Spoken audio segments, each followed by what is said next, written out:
स्थानिक किंमत आपल्याला आता शिकायचं आहे. काय शिकायचं आहे? संख्येची स्थानिक किंमत म्हणजे काय. आता बघा आपण काल काय शिकलो?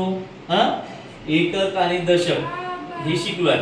एकक दशक, दशक एकक, दशक एकक हे आपण काल शिकलो. हे काय आहे? दशकाचं आहे, दुसरं घर दशकाचं आहे. बरोबर आहे. मग आपण 25 ही संख्या घेतली. 25 संख्या जर घेतली तर याच्यात एकक किती आहे? एकक किती आहे? किती होते? तर मग 5 एकक बरोबर किती? 5 आणि 2 दशक बरोबर किती? 20 बरोबर 20 आणि याची बेरीज जर केली आपण तर किती संख्या येते? 25. बरोबर आहे. 25. मग आपल्याला तेच बघायचं आता काय अंकांची स्थानिक किंमत ओळखायची आहे आपल्याला. बरोबर आहे. आता अधोरेखित म्हणजे काय? आता बघा हे अंक दिलेले आहेत.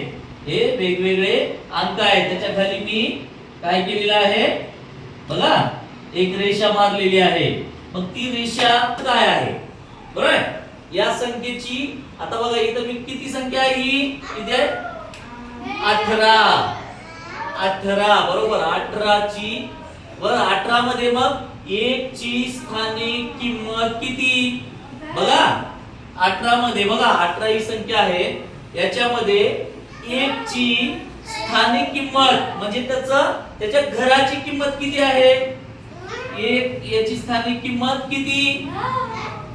10 बरोबर 10 बरोबर.